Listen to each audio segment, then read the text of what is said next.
always. Now, I think, hopefully, we should be live. Hopefully, not on Instagram, because in true Muireann style, she didn't set it up correctly. So, good evening, everybody, and welcome. Come on, you. While I kick my dog out of the room. And welcome, everybody. You're clicking on me. Oh no, I'm kicking my dog out of the room because she's about to start giving out to me. Good evening, everybody.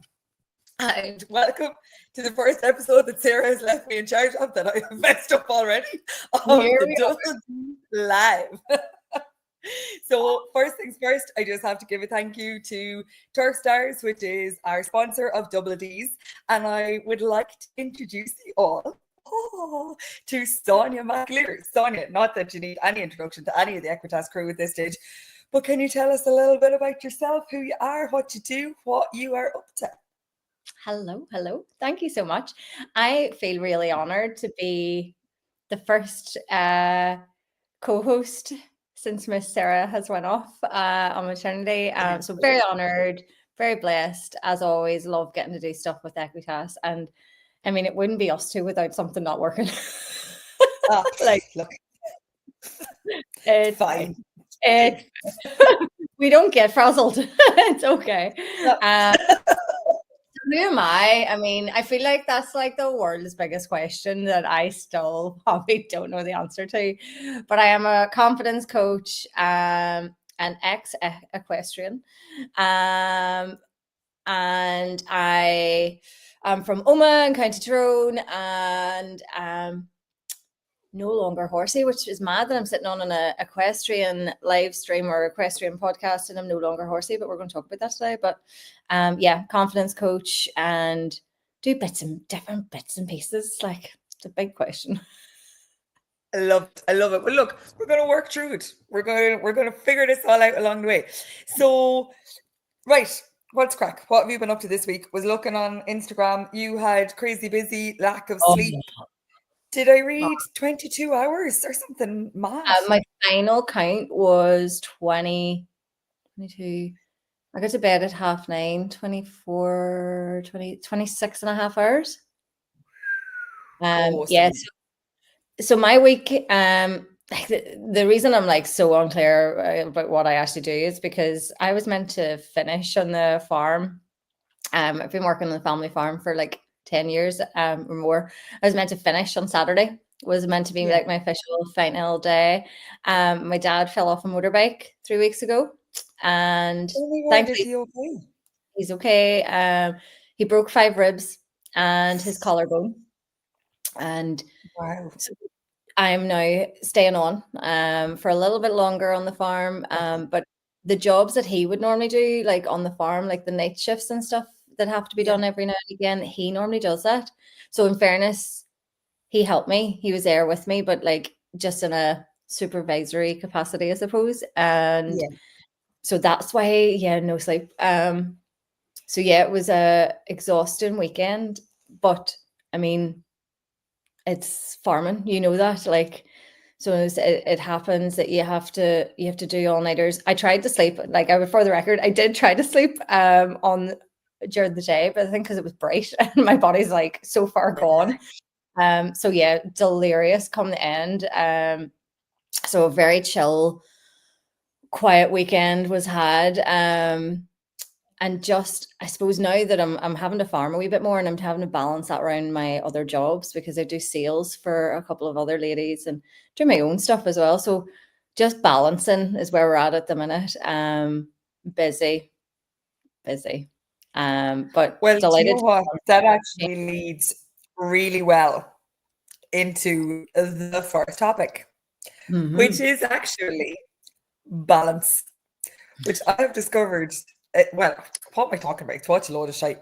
I knew, but I have only been actually letting myself realize in the last couple of weeks that I have zero balance. Like, and you only noticed.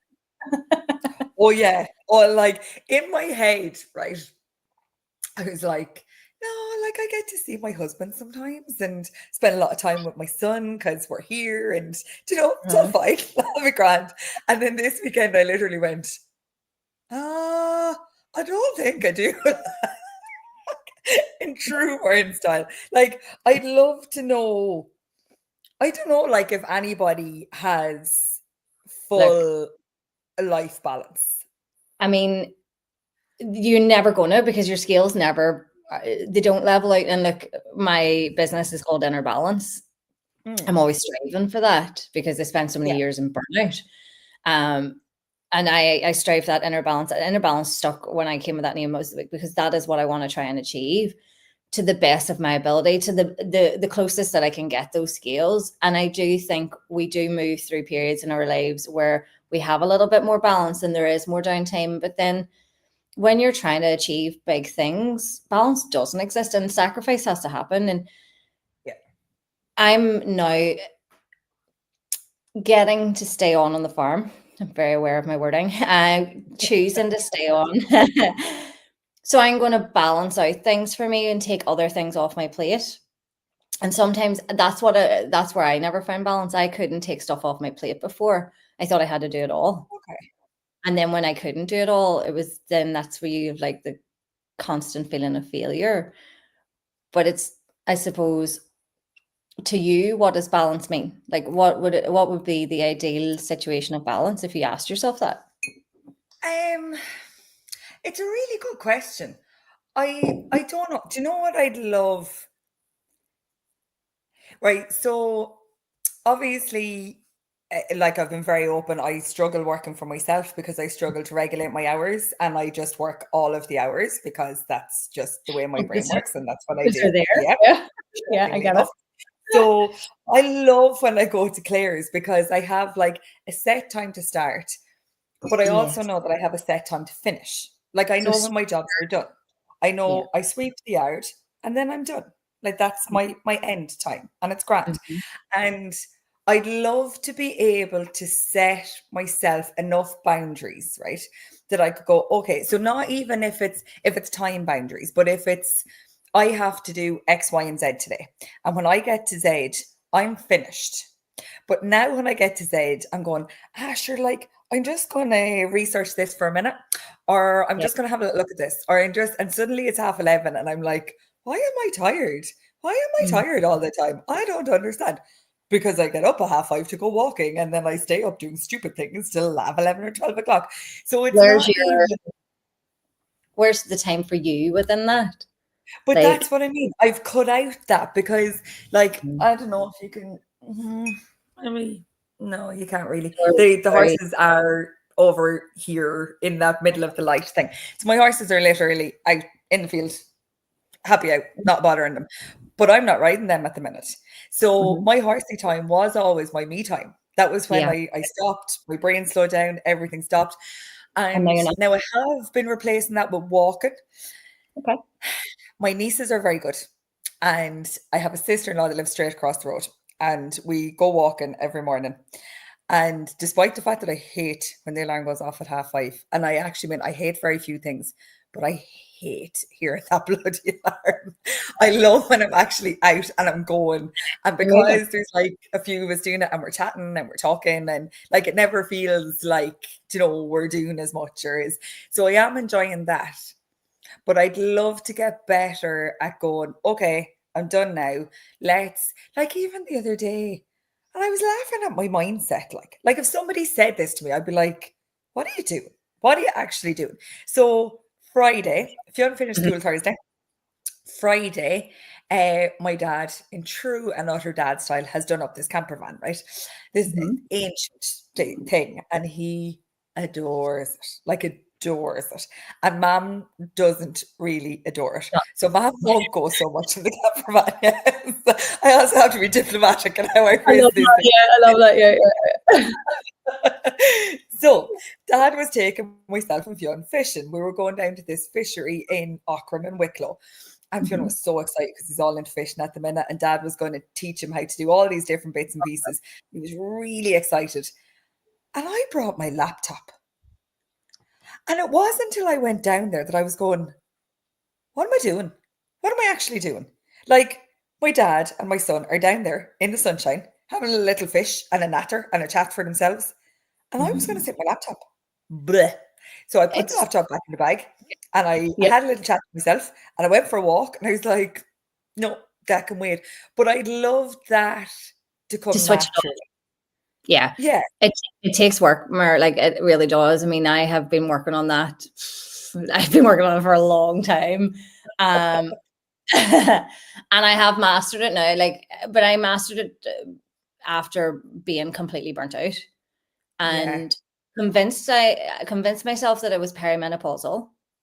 Like convinced, was telling everybody I was perimenopausal like January last year. And all these mental symptoms. And then I started to let go of the other business because that was the progression I was going to, but it was all very hard and took time. So I started, and one of the girls sat me down at a kitchen table and she was like, come round for dinner tomorrow. And she kept bringing me round. And we've been friends for years and years and years. We'd never fallen out, but we just like life, we grew apart, but we bumped into each other and that was it, reconnected. And she just kept bringing me around to the house. And the more I went to the house, the more I just sat. And I started to slow. And my dad, I remember she did the thing for Galentine's. And my dad said to me in the yard a couple of days after it, and he was like, do you know what's really nice? And I was like, what? And he was like, you went around to Sinead's? And I was like, yeah. And he was like, but it's nice to see you having a life. And I went, wow. Okay. And I went, right. Wow. But I always the guilt. I couldn't. My brain was like, I have to go, I have to go, I have to work, I have to work, I have to work. But who was setting this invisible bar? Like we're doing that to ourselves. Yeah. Do you think it's a varsity thing?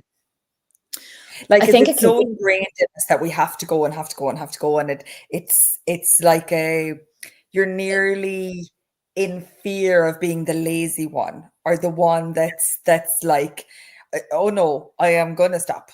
I am, because it's not something that comes naturally. Definitely not to the majority of horsey people I know. And I think it's like ingrained in us. Oh, 100%. Like 100%. To the point, right? And I didn't even realize I was doing it. So I went up to the arena with Claire a couple of weeks ago, and she was, what was she riding? Can't even remember what she was riding. She had me taking a video of her on something. Mm-hmm. Can't remember. It was obviously a client's horse or something. Anyway, whatever it was. I remember it being very pretty though. Anyway, whatever it was. And while she was getting warmed up, and like it was a beautiful sunny day. Obviously, myself and Claire are very friendly. Like and you know me very well, Sonia. I will talk to anybody about anything at all times. But instead of being able to sit and watch her warming up the horse, I started weeding the arena. I was like, what? Like, what? It's a horsey person thing, isn't it? Like, I sat down on the mountain block and I was like, oh, there's some weeds there. I'll just start that while I'm here. And then I went and picked up some poo because I couldn't leave poo in the arena because sure you don't do that. And like all these things. And I was like, just sit. It's like you're sitting with your boss. It's not like you're being lazy or you're not doing something or you're like just we're just. I couldn't sit before. I couldn't do the downtime. Like I had the guilt, like this silent guilt nearly killed me over the years. Like, but like, why do we do that to ourselves? Why are we? And then we get to the end of the night and we're exhausted. I told myself through all of that burnout that I was building the life that I wanted. What kind of life do I want like that? Where I'm standing eating my dinner against the kitchen counter at 10 o'clock at night and I've been out the door since 6 that morning. I was like, madness. But the stories that we tell ourselves, and that's what it is.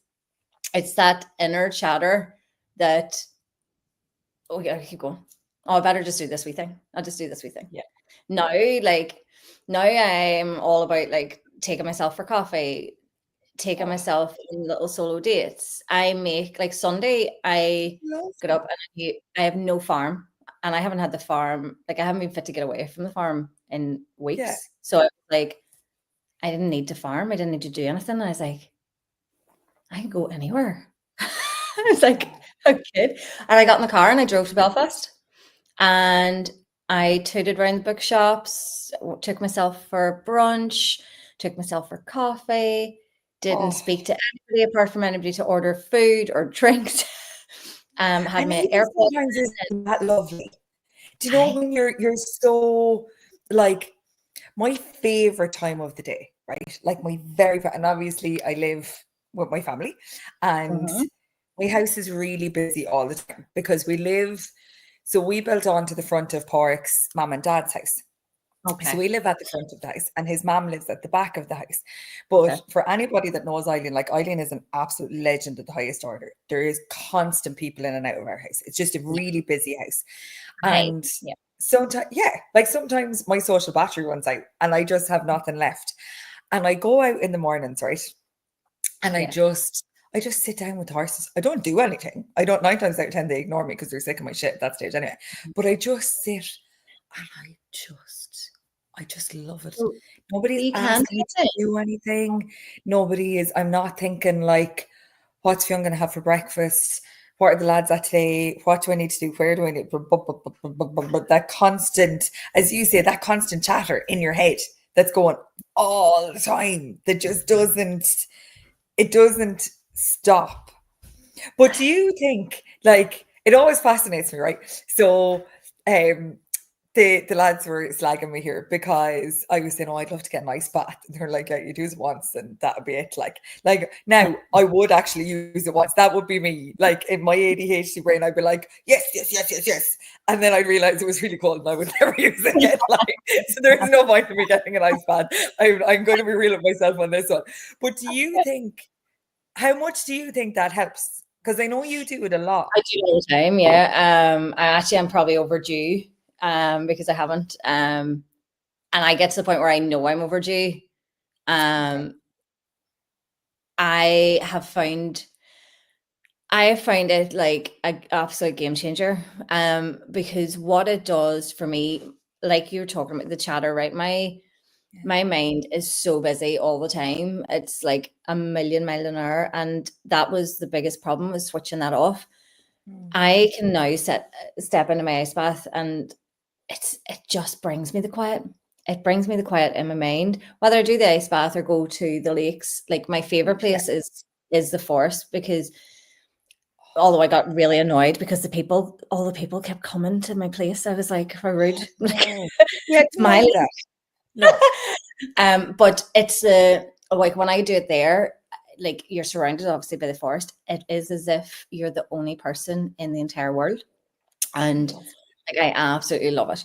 So honestly, it's been a game changer. So giving yourself the tools, but you've already said you have the ability to do it because you go out in your morning. It's knowing that time is so that's your time.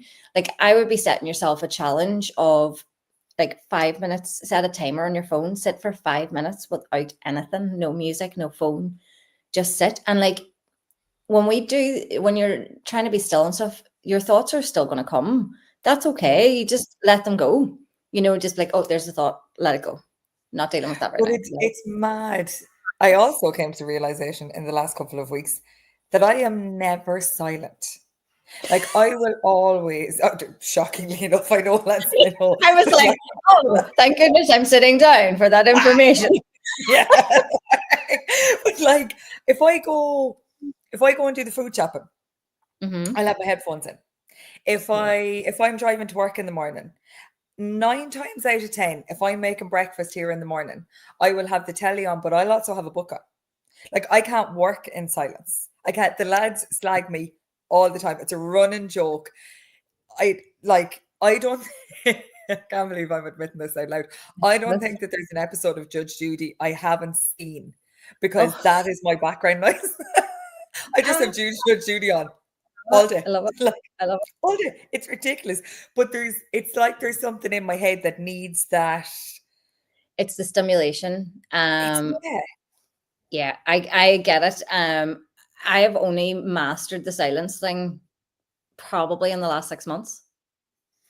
And like I'd love we went to I went on a retreat like a month ago, and it was like this wild outdoors one in Dunfanaghy. It's amazing, absolutely incredible. But she took us up a mountain and we sat, I think she set a timer for 5 minutes, and we all just sat on the top of this mountain, and I forgot everybody else was there.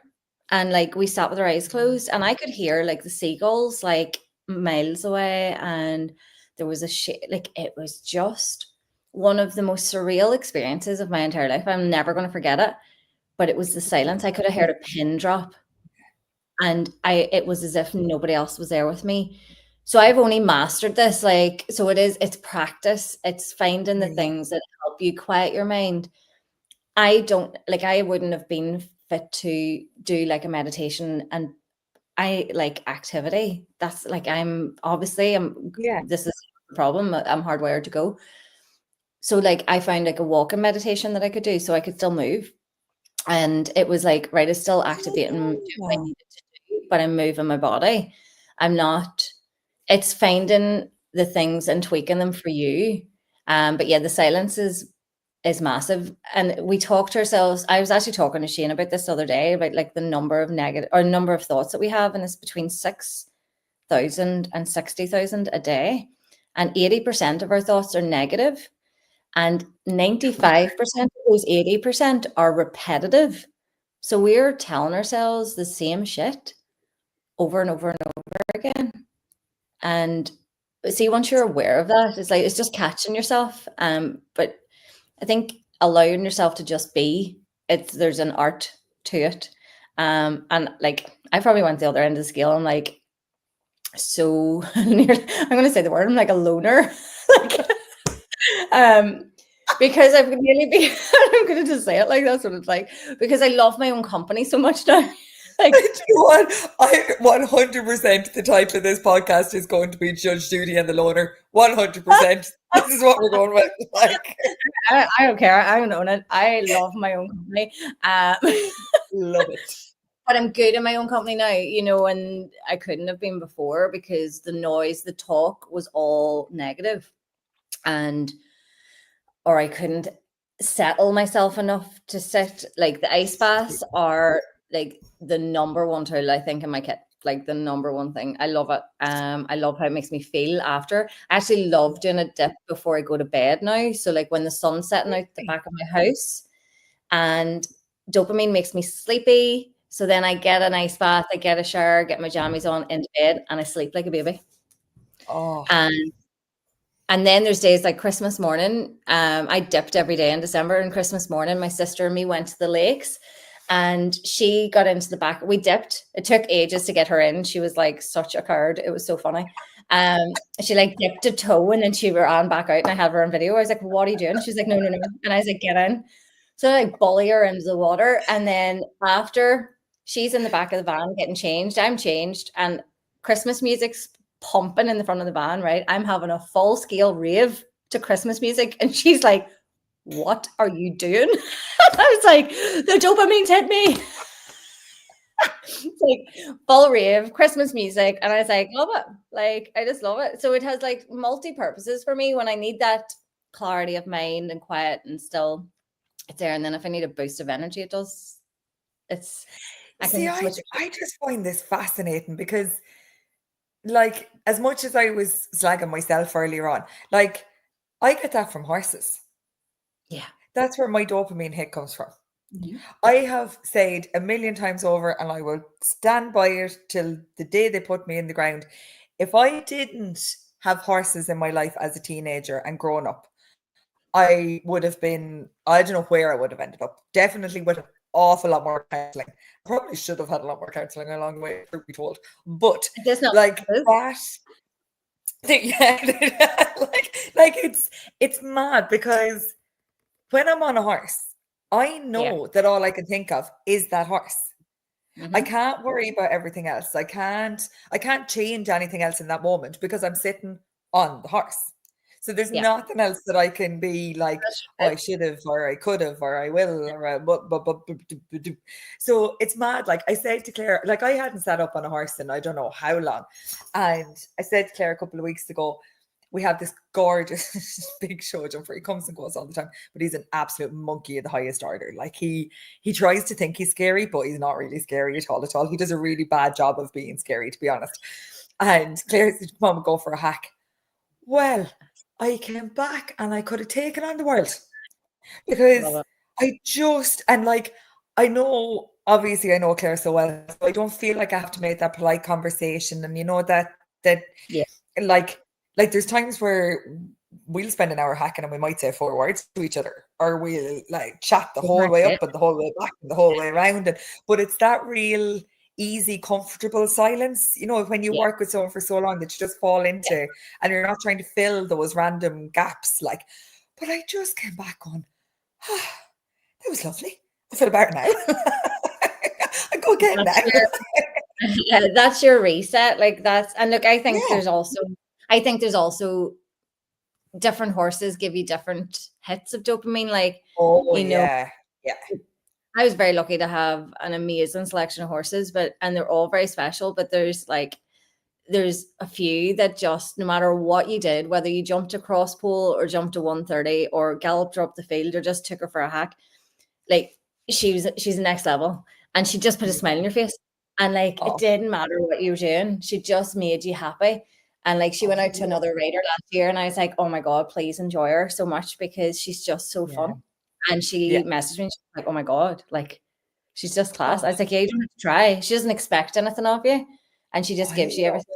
But like, it's just, different horses give you the different hits as well, which I always find which is good. But as you say, it's that you become you're part of the horse, and it's all about becoming that as one, like the flow. Like you're always trying to achieve that flow. So no other noise can get in, and especially like riding here when the weather's good and stuff, there's nothing that can beat that. Ireland in the sunshine on a horse. Yeah, on a horse. Can't.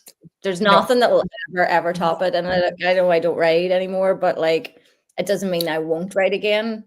But well, that leads us quite nicely into the next topic of conversation, Sonya. So but yeah, see, Sarah, look, I'm trying. I know. I'm gonna have to stop slagging myself. So what was I actually think this is an unbelievable topic, by the way. And I think it's something that's going to resonate with an awful lot of people. What was the topic that you wanted to chat to about?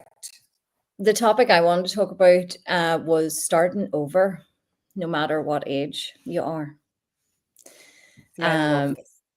And I love this because, this is like, I suppose, where I've been living my life for the last 4 years, when I really think about it. Making moves no matter the fact that I just turned 40. Well, I'm nearly 41, but yeah, I love this topic because I think it should hopefully resonate with people, because I think a lot of people move through life doing things because of their certain age, or it's expected of them, and are fearful of stepping outside of that, because maybe they think they're too old. I think like that's a bit of bullshit too, to be honest. Like I think the age thing is a real myth, because you can do anything no matter what age. Like I work for a lady who's 69, right? And she does CrossFit. She's fitter than me. She's 69. And she is a weapon of a woman. She's incredible. And love that. I could put her in my pocket, like she's class, but age is just a number. We can start over at any stage. I have kind of dedicated the last 4 years to this, I think. And making moves. What's your thoughts on it? So I distinctly remember, right, being in my first racing yard and being asked. Now, like, I am going to start this off by saying I was really shit. Like my first couple of months in my first racing yard, I was shocking. Okay. I cried every day. Didn't know how to ride a thoroughbred. Fell off all the time. It wasn't great. It wasn't where I probably should have been, really and truly. But I remember a man coming into the yard, and he was looking at his horse, and he asked me what my plans were. What are you going to do? And I said, what do you mean? And he said, well, this is obviously a stepping stone. What are you going to do next? And I was going, no, this is my life. I want to ride race horses. This is what I want to do. He's like, yeah, but like, you'll only last until you want to have kids.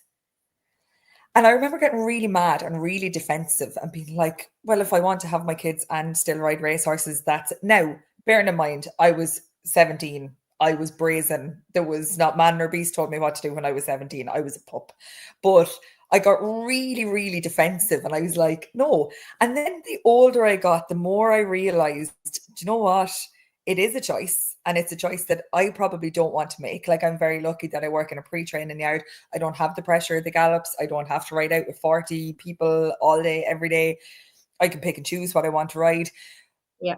But you know what? In about I'd say the last 2 years, I have really come to the realization that, and it's probably realistically because of Equitas, really and truly, that you can actually do whatever the fuck you want to do. And if you want to do it badly enough, you're going to make it work. And that is it. Like, that is the reality. And I know, like, I had a really frank conversation with a friend of mine the other day, and I love talking to her because she's so black and white, and she doesn't tolerate any of my bull, and she'll tell me out straight if I'm talking at her. She even knows by the look I give her if I'm not even believing what I'm saying out loud. Like she just knows me so well. Yeah. And she said to me, Mark, like, I haven't seen you as happy in a long time. She said, but you look tired. She said, yeah, I am. But I'm loving this. This is where I'm meant to be right now. Like, this is what we're supposed to be doing. This is what, like, the stories that are being told, the people that we're contacting, they just, it gives a whole new sense of ever being able to stay within the industry, but not feel that pressure that you have to be writing, you have to be competing, you have to be showing, you have to be show jumping, you have to be. And it nearly took, it actually, do you know what it realistically took? It took me going, okay, I'm not going to show Theo this year. Just not going to take it off the table, because I was so ingrained in my head that I had to get to Dublin, I had to get to Balmoral, I had to prove to people, I had to show people the horse he was. I had to. I wasn't ready and he wasn't ready. Mm-hmm. But in my head, I said, we have to do this. Like, I have to be able to prove to some imaginary feckin' portal somewhere that I can have the feckin' family, I can have the business, I can have the horse, I can have. And then I kind of went, actually, hold on a second now. No. But I love that I can go, right, okay, maybe I'm going to give a chance at doing this. And I'm going to push myself out of my comfort zone, and I'm going to go and do that. And I'm going to talk to, like, I had the coolest conversation with an American lady today about using AI in equestrians, in the entire equestrian industry, and how, now, she was really fascinating, I have to say. She was unreal and so articulate. It was like, I want to be you when I grow up. But she was saying that there was no place for AI in the equestrian world. Shouldn't be brought in, shouldn't be doing it. I was like, right, I really value your opinion, and I'd love to understand where this opinion is coming from and explain it to me. And she had some really valid points, and she had some really valid fears, like genuine fears about where it was going to go and how it was going to lead and what was going to happen to kids in the future, and like really genuine valid points. But I loved the fact that we could sit and have that conversation, and I didn't feel inferior. I didn't feel defensive. I didn't think like, oh, I don't want to have this conversation. I don't feel comfortable having it. And that even is such a change that I got off the phone and went, that was fun. I'll do that again. I enjoyed that. It's your evolution, right? It's like, mad though, isn't it? Like, I tried to study for my BHS stage 3 or something, like back when I was like 30, so like 10 years ago. Yeah. And nothing was in my head more, like nothing. It was as if the information was just going in and just falling out. And I was like, oh, I should have learned this when I was in my 20s. Should have done this when I was in my 20s. I'm too old to learn. Okay. That's the shit I told myself, right? Too old to learn this. Now, I mean, now I'm building AI systems. Now I'm building my own websites. Now I am starting my own another new business. Now I am doing other big bold moves that I can't disclose yet. But I'm doing all those things because I have figured out that I actually can do it. I wasn't lit up by that stuff. So that's why I wasn't engaged. So I didn't want to know.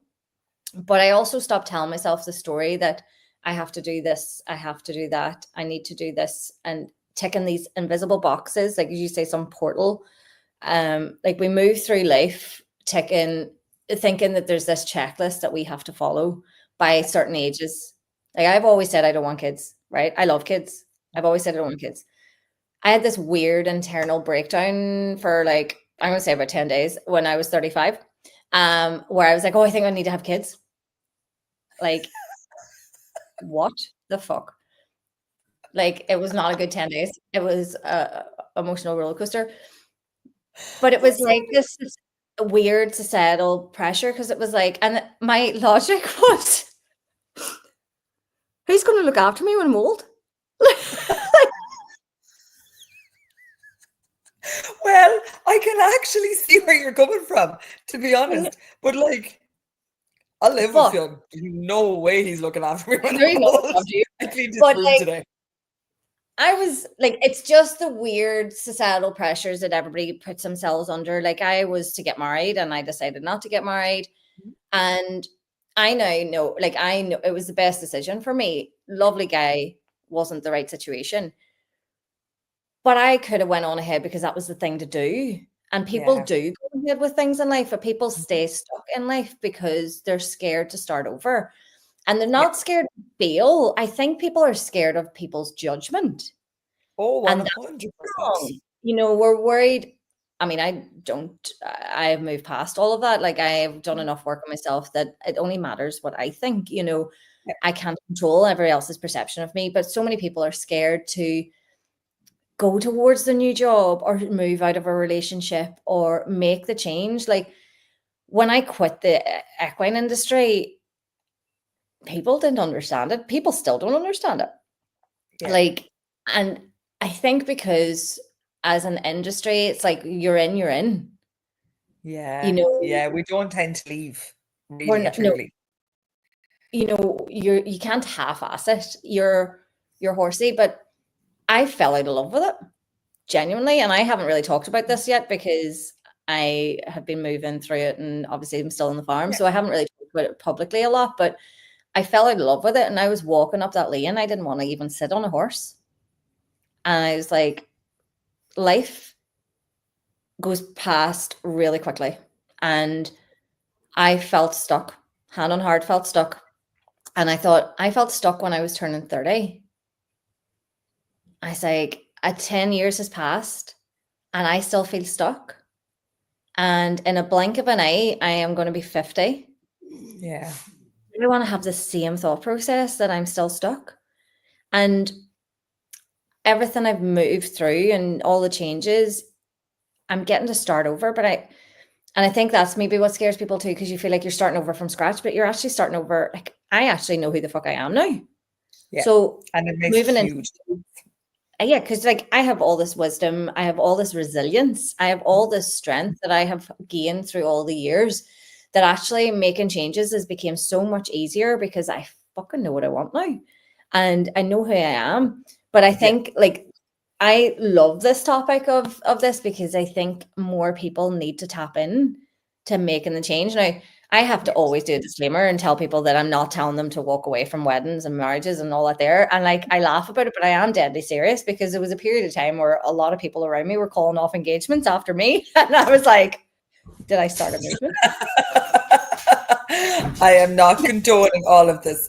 Some kind of weird club, but but like, why not go after the things that you want to go after? Why not break out of the mold of society, of ticking boxes? Why not realize that the older you get, the wiser you are, and you're actually going to be more aligned to what you actually want? Like when I was thinking about this during the week because I'm working with a girl who's doing her A-levels, and she's like, oh, I want to be this. And I'm like, do you? Is that what you want to be? I was like, I didn't know at 17. I was like, I only figured it out there like probably about a year ago. So like, but how? Like, How are you I meant to know? still to this day reckon one of my favorite quotes from my dad. And dad is a great man for like one-liners and little sayings and Yeah. stuff. But he the whole way up along, like there's four of us in it. The whole way up along, dad used to say he never knew what he wanted to be when he grew up. Now, Mhm. dad had an established business, himself and mom worked in it. They reared us out of it. But even now, like I was slagging about that camper van earlier on. And Yeah. I said to him, like, he was like, oh, I think I'm going to throw it up on Dundee, see how much I get for it. I was like, oh, dad, is that not disappointing? Like, do you know, you put a lot of work. Like, I mean, he has probably about 2 years work gone into this. He was like, no, I've bought the new car. My next project is there already. It's grand. I'm done with that one now. And it's constant moving forward. And it's like he decided a couple of years ago, it was an awful shame he didn't speak Irish. So he went and took himself off to do an Irish course. So why I not? mean, Just gonna learn that. fair play to your dad. See, this is the shit I love. Like, you know, he's not admitting defeat because he's at a certain age. He's not Not like, at all. Not at all. well, And like you need, I don't know if it's and again, like we had a privileged upbringing. I grew up. Now we worked hard for what we had, but we never wanted for anything. Like you were never. There was always a dinner on the table. If you yeah, really, really wanted to go somewhere, we'd figure it out. Now, like we all had jobs. We all worked as teenagers. We all like nothing was ever handed to us, including yeah. ponies. That's actually we should do a podcast on that. Mother God, I can tell you a few stories on that one. But it's a different like I don't know if it's because we grew up with that. Like so say my eldest brother went to college, Mhm. hated it, absolutely despised it. And dad and mom actually drove to Dublin, packed him up and brought him home. What are you doing? Why are you doing this? Come home. Don't care what to do. Get a job, go back to college, stay at home, sort it out for a while. But there was never a point where you were going, oh, I We have have to to do. stay doing this. Mhm. Like this is it. Like this is where it should be. This is But what we should be not doing. everybody gets that luxury more, like, you No, know, but this is what I mean. Like we were really, really privileged that it was never I never felt that pressure. Now, obviously, I can't speak for my brothers and sisters, but I certainly didn't. And I was 100% the wild child, and I was going to do what I was going to do, and yes, that was it. But I don't know. I'd love to think like I had a cracking conversation with Shane the other day about Fionny. And myself and Fionn obviously spend an awful lot of time together. And sometimes I have to actually remind myself that I'm his mammy. Like I want to be his friend and we knock yeah, great crack out with each other. okay. But it's okay to be his mammy, like, and set a few boundaries and Yeah, like have that little line and go, actually, no, hold on now. Like we can cross over this, but we have to come back to it every now and again. And I was saying to him, like, I'd love to think, obviously we farm here, like it's what we do. But I'd love for him to grow up knowing that if he wants to farm, absolutely savage. Of course, farm all day and all night if you want to. But if you don't want to, you don't mm, have to. aye, And, go off, like go to college, go mm, traveling, go live your life and come back. Or don't come back. yeah, Or fall in yeah. love. Or don't fall in love. Or whatever the You case want may be. you want him to have the choice, and I think Exactly. that whether is it an Irish thing, that expectation of generational businesses Oh that, yeah. you know, sorry, I'm going to sneeze, but it is, there's so many households. Look, I mean, was it expected that I would do this? Yeah. And like me saying that I wanted out, me saying I wanted out of horses, like I know that was out of horses, out of the farm, all in one swoop. I said I wanted out of everything. So I didn't go half at it. Like, Wouldn't be like you, Sonia.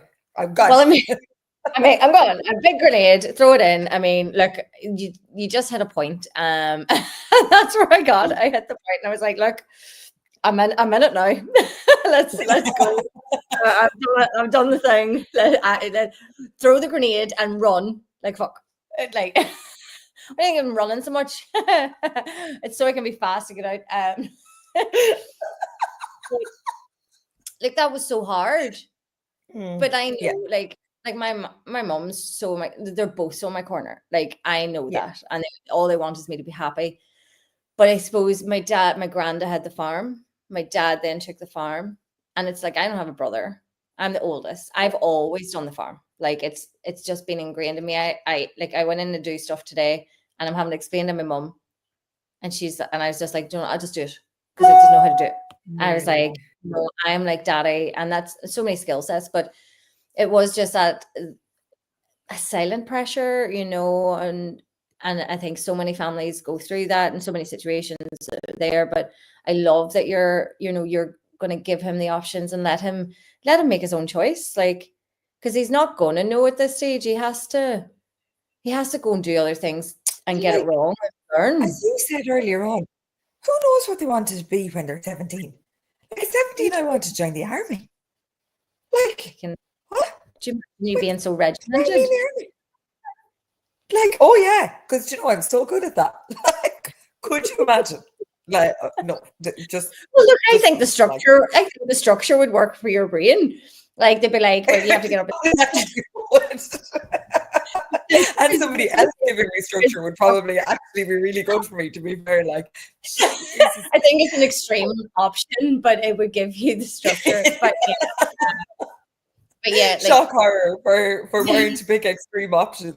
Mother but I think divine. you're not going to know. You don't know at that age. But also, like, I didn't know when I was 30 what I want to do. Like, I've done some work on myself to get to this point, and now I know what I want to go do for the next while. Like, Yeah.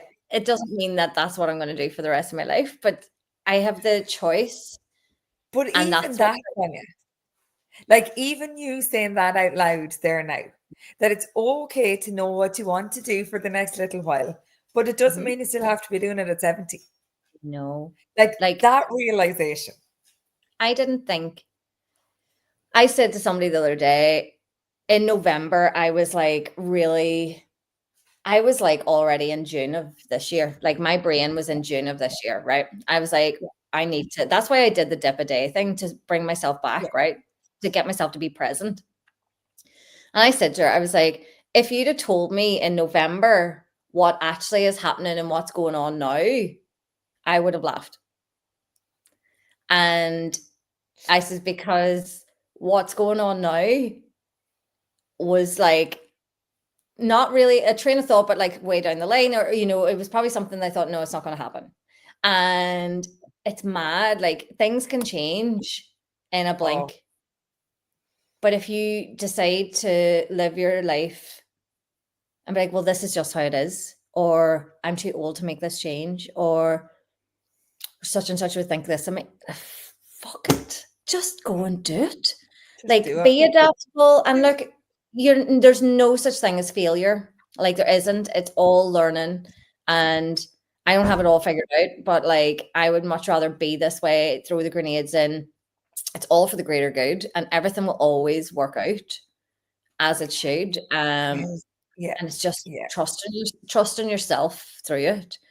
But yeah, like when I had this realization the other day, I was like, we're hitting June, and if somebody just said to me what was going on now, I would have laughed. I went, no, like 6 months ago. So much can fucking change. So Yeah. much can change in opportunities if you let it. And that's the thing. I think people need to be more open, like to all of Love it. that. Right. We're going to do some quick fire questions. This gives me the fear. Well, you see, I'm laughing now, but usually Sarah has the list of questions, so now I feel very powerful right about now because I don't usually get It's it. gone to your head. It has gone It is. completely to your head. It's week one. Week one. What? I mean, Imagine when Sarah comes back and be like, "Oh, excuse me." you're Although I bet you like, she had Instagram to I'm work, the and I queen of couldn't the bloody do podcast. that stuff. But like, yeah, I don't know what I'm doing.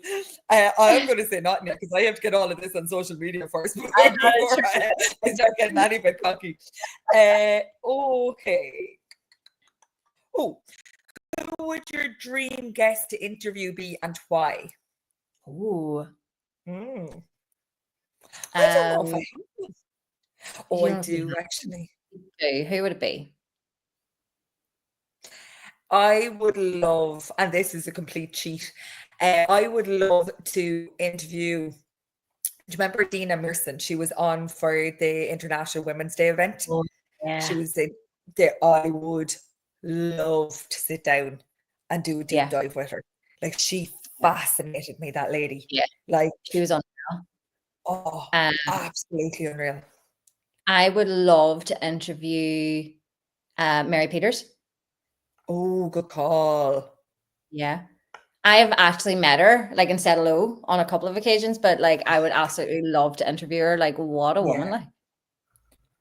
Actually, she would be unreal, to be Yeah. fair. She'd be savage. Or the ploughing lady. Who is the lady from, who's the head of the ploughing? Oh, Annabelle McHugh. I'm like fangirling over that woman, like she's unreal. Well, now, Sonia, we could organise that one now, to be fair. That's probably an easy fix, yeah. That one, I think we could sort out. Like, I think we leave that one with me now, as Eileen said. Okay. I'll leave that with you. What's your most irrational fear? Do you know, I only realised today that there is an actual, like, medical fear of tomato sauce. There's an actual, like, what's it called? Like an actual fear of tomato sauce. I can't remember. But no, while you're having a little think about your irrational fear, I Google this. Yeah, People, they were talking about it. My fear, I think, is people with irrational fears. I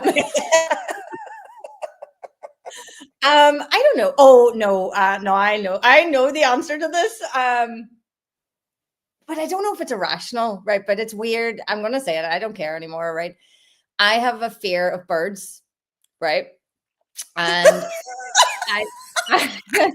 And I've never really openly talked about this on a fucking social media platform, but here we are. I have a fear of birds. You know, and some people know that my nickname is Pigeon. Yep. I'm also a poultry farmer. But this is why I'm laughing. Like, but I'm not scared of the chickens, right? Because the chickens can't fly at me. Okay. So this is my logic. But I think I have PTSD from when I was a student, and my friend Johnny used to run at the pigeons in the street and they would fly at me. They'd all fly. So now, not so much with the birds. And I have been known to nearly crash the car if a bird has came, like, because just instinct is to swerve. That's my, like, I don't think a fear of birds is irrational. But no, I don't think that's irrational, to be honest. But I get that. That's about it. But yeah, the irony is that I'm a poultry farmer and my nickname is Pigeon. I just think that's hilarious. I know I shouldn't. I don't know if this is irrational. I'm not actually very sure. So obviously I went back to college and I became a veterinary nurse, and there is a lot of goo and gore and bits and pieces with veterinary nursing. I cannot, like, actually cannot cope in man or beast with snot. I just can't do it. I cannot. Like, it physically, my instinct is to just vomit. I can't. Like, I just, and like, it's mad. Like, I will pick at stuff. I will, like Claire will tell you, I love getting something in that has a little scab or a sore, and I take great pride in being able to clean it up, fix it. But once it comes from a nostril, I'm out. I'm gone. I'm done. Can't be dealing. I was blowing my nose earlier, but I did it. Oh, no, that doesn't bother me. I don't mind people blowing their nose. I don't mind, like, if somebody has a cold or like, that doesn't. But like, well, and you know that disgusting thing that people do. Don't say it. Don't do it. Don't do it. Don't talk about it. No, oh God, no! I would actually cannot spontaneous projectile can't be dealing with. Cannot deal with that. Yeah. Okay. Don't think it's irrational. Right? No, I don't think so. But like I would anyway. I'd love to. I'm telling you, sure. I'll just dissect my brain when I'm gone and see what goes on in there. Right. Very last one. What's the one thing you always have in your handbag that would surprise people? I mean, I don't carry a handbag, but Yeah. Actually, I should have rephrased it, really, shouldn't I? I Do was you like, always bring something? what is a handbag? Yeah. I don't even have mine here. Oh, do you know what's always with me now is like a tripod of some sort, like just because I'm always shooting content. I So like there's that. always some form of like either a little one or a big one. Yeah, there's always some kind of tripod, which is very random, but I just come with all my equipment now. Yeah, but it's there if you need it. It's like having my mics are always in my handbag because that's just instinct now. Fire them in. Yeah. Never know when you're going to need them. They're just always there. Your most, or is there something more random than in yours? I always have suntan lotion, I have discovered. Like I have a weird thing. So I have a car suntan lotion. I have a handbag suntan lotion. I had and now I'm not very good at putting it on. Are they okay? Are Yeah, they all the I same? wouldn't be great for remembering to put it on. No, Okay. no, they're all different. But I actually blame Shane McCarthy for this because Shane gets really badly sunburned. And Shane isn't great at remembering to put on the suntan lotion. So I will always bring spare suntan lotion to make sure Shane puts it on. You're the mommy in this situation. I already knew this. I was like, the sun cream's for Shane, not so much you. Yeah. Like I just have this random selection of suntan lotion. And where were we? We were somewhere the other day and he remembered to bring his own and put it on. And I actually gave him a little pat on the back. Like unbeknownst to myself. I was like, well done, Shane. You adulted all by yourself. This man runs multi-million-euro companies and I'm saying well done for putting on suntan lotion. Like what? I mean, look, many wins. We have to we'll take it. He didn't go home sunburnt and I'm all for it. So we have one more thing that we always finish on, and we do rights and wrongs of the week. So it can either be the coming week or the past week. One thing that went really, really well and that you're really happy with, one thing that you're looking forward to that's coming up, and one thing that's not so great or you'd like to have a little mini moan about. Well, I'm going to Morocco next week. Oh. So, sorry. Actually not one, but sorry. I will be desperately in need of being until come next week. So I'm looking forward to that. This is a win. I love this. This is great. I love getting on this. This has been great. And then the wrongs, I suppose, just feeling a bit meh of like a sore throat, sore head. And I don't tend to get sick that often, but I've just obviously burning the candle with doing the farm. My body's not used to having to do night shifts. Like being awake for over 24 hours was grim. So I'm not used to that and probably just a bit burnt out from that. And I'm I'm busy between now and Morocco. So look, that's kind of my little whinge. I tend to try not to, because it's like, it is what it is. I like to keep the energy high, but I'm human too. So yeah, I felt a bit meh all day with a sore head, but other than that, looking forward to a little holiday. Oh, I'm so jealous. I'd love a bit of sunshine. Just any bit of sun. I wouldn't even care where I went at this stage. Just any bit of sunshine. You'd go down the road if it was sunny. I just lie out in the field with my horses. I'd be happy. Talk to me, don't look at me, I'm fine. My ride of the week is Fiona's finished school. There's no more school runs. There's no more figuring out lunches. There's no more uniforms on a Sunday. It's lovely. And he's here and he's pottering around at home, and we did clean out his room today because it was not wonderful, I have to say.